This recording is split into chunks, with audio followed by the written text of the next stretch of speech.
One of the things I frequently see, Dennis, is that um, people quickly feel criticized when their partner makes what I would call a request of them. Now, there can be problems on both sides of that. Sometimes a request sure sounds like a criticism. Okay, so we want it to sound like a request, not a criticism. Then it's not uncommon that that request, which is sometimes experienced as a criticism, is responded to with defensiveness. So the idea that there can be requests in partnership, and yes, by all means, partners want each other to change. People are saying, "You're trying to change me." You bet I am. Of course, people are always making requests of each other in partnership. It would be silly to think otherwise. So let's clear that up right now. So people make requests, and I hope both people are making requests. It shouldn't be a one-way street.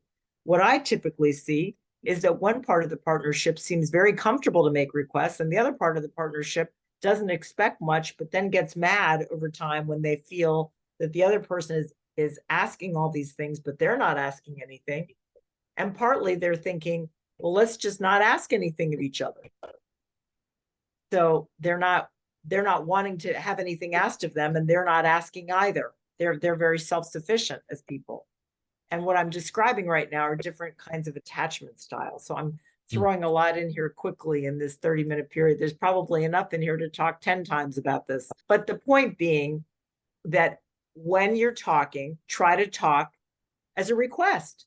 Hey, I wanted to talk with you about something, not a problem or not a bad idea to actually make an appointment. Hey, I wanted to talk to you about something, and here's what I'd like to talk about. So it's not a confusing thing. So it's also not scary, like, oh gosh, she wants to talk to me about something. But I'd like to talk to you sometime when you have a minute about X, whatever it is. When would be a good time to talk? And that you actually make a plan to talk, that you make room for your partnership.